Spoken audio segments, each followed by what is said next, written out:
시청자 여러분 안녕하십니까? VOA 뉴스투데이 시작합니다.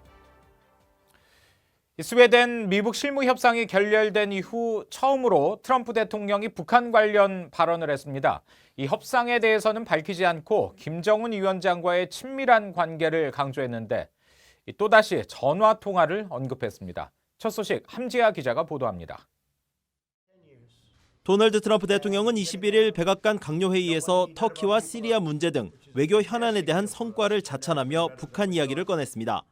비핵화 협상에 대한 언급은 없이 자신이 김 위원장과 여전히 좋은 관계에 있다는 점을 강조했습니다. I like him, he likes me. We get along, I respect him, he respects me. 또 자신이 대통령에 당선되지 않았다면 북한과 전쟁을 할 수 있었다면서 누가 알겠느냐고 반문했습니다. But I'll tell you what, if somebody else became president with that same mindset that they had, you'd right now be in a big war with North Korea. 트럼프 대통령은 이어 바락 오바마 전 대통령 시절을 상기시켰는데 특히 오바마 전 대통령은 북한이 가장 큰 문제이고 어떻게 해결할지 모르겠다고 말했었다고 전했습니다. 그러면서 오바마 대통령과 달리 자신은 김정은 위원장과 전화 통화가 가능하다고 언급했습니다. I said, did you ever call him? No. Actually, he tried 11 times. But the man on the other side, the gentleman on the other side, did not take his call. Okay? Lack of respect. But he takes my call. 트럼프 대통령은 2주 전에도 기자들에게 다른 정상들과 자유롭게 통화한다면서 북한의 김정은 위원장을 언급했지만 실제 통화 여부는 확인되지 않았습니다. 트럼프 대통령의 이번 발언은 지난 5일 스웨덴 미북 실무협상 결렬 이후 처음입니다. 북한이 연일 새로운 계산법을 압박하고 있는 가운데 트럼프 대통령은 이에 대한 반응 대신 또다시 김정은 위원장과의 관계만을 강조했습니다. VOA 뉴스 함지아입니다. 한편 북한은 지난주 김정은 위원장의 이른바 백두산 백마등정 사진을 공개한 데 이어 미국을 압박하는 메시지를 계속 보내고 있는데요. 워싱턴 전문가들은 북한이 연말까지 경제 제재 완화를 미국에 요구하는 것이라고 해석했습니다. 김영교 기자가 보도합니다. 미 국익연구소의 해리 카지아니스 한국 담당 국장은 지난주 북한이 김정은 북한 국무위원장이 백두산에 오른 사실을 공개한 후 계속해서 미국에 대해 명확한 경고를 보내고 있다고 말했습니다.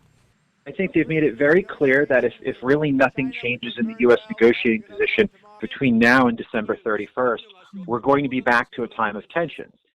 북한은 지난주 김정은 위원장의 백두산 등정을 보도한 이후 미국에 대한 공개적인 비난을 이어가고 있습니다. 19일 노동신문을 통해 주민들에게 유례없는 제재 국면에서 자력갱생을 해야 한다고 강조한 데 이어 21일엔 미국 등이 고분고분하지 않은 나라들의 제재를 들이대며 압력을 가하고 있다고 주장했습니다. 같은 날 중국을 방문한 김영용 북한 인민무력성 부상은 미국과 한국의 한반도 문제에 새로운 해결책을 갖고 나와야 한다고 말하기도 했습니다.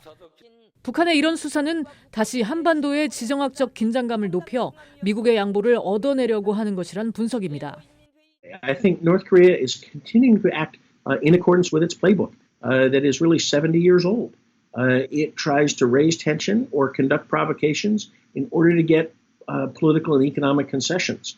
The Kim regime, Kim Il-sung, Kim Jong-il, and now Kim Jong-un have all been masterful at getting something for nothing. 브루스 크링너 헤리티지 재단 선임 연구원도 북한이 다시 압박으로 돌아선 건 새로운 게 아니라고 말했습니다. 그러면서 북한은 협상에 임하면서 늘 제재 완화만을 우선시해왔다고 설명했습니다. And what we saw after the Hanoi summit was kind of a narrative that North Korea was now shifting away from sanctions relief to a security guarantee. Yet in meetings with U.S. diplomats, they continued to push for sanctions relief. 전문가들은 다시 북한이 제재 완화를 압박하고 나온 건 대북 제재가 북한 경제에 영향을 미친다는 방증이라며 미국이 비핵화에 진전 없이 이런 북한의 요구를 받아들여선 안 된다고 강조했습니다. VOA 뉴스 김현교입니다. 미국이 한국전 참전 미군 전사자에 대한 공동 유해 발굴 작업을 북한 측에 제의했지만 아직 아무런 합의를 이루지 못했다고 밝혔습니다. 비핵화 협상이 교착 상태에 빠져 있어 이 양국 간 유해 관련 협의도 진전을 이루지 못하고 있는 것으로 보입니다. 조상진 기자의 보도입니다. 미 국방부 전쟁포로 실종자 확인국 DPAA는 VOA에 북한 내 미군 유해 공동 발굴 작업을 위한 논의가 진행되지 않고 있다고 밝혔습니다.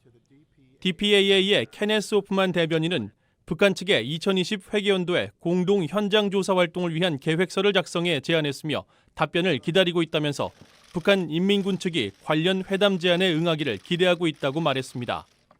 그러면서 DPAA는 북한 내 미군 유해 공동 발굴 작업 재개를 위한 준비가 돼 있다며 내년 봄에 관련 팀이 방북할 수 있도록 북한과의 회담에 계속 문을 열어둘 것이라고 밝혔습니다.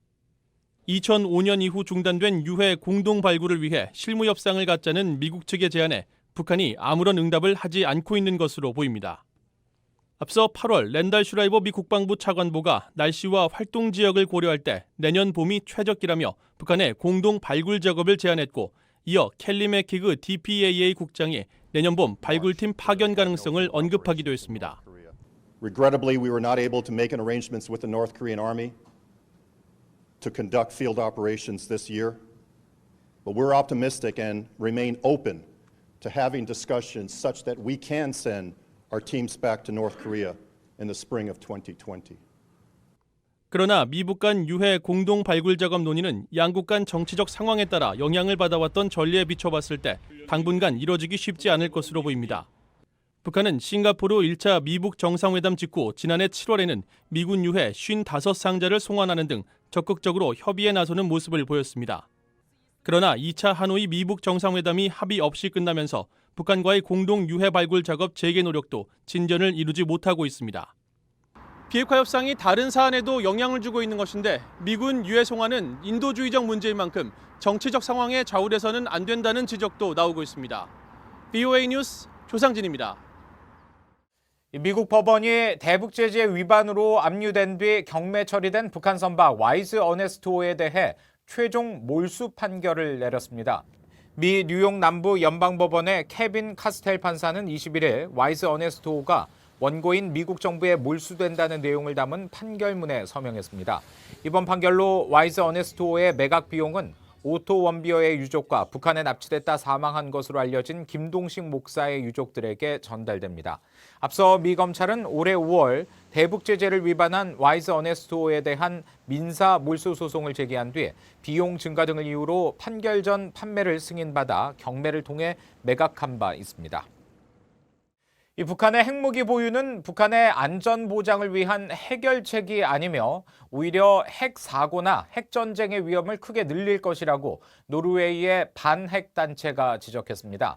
핵무기 폐기 운동을 벌이고 있는 노르웨이 민간 단체인 노르웨이 피플스 에이드는 최근 전 세계 핵무기 금지 2019년 현황을 소개한 보고서를 통해 이같이 밝혔습니다.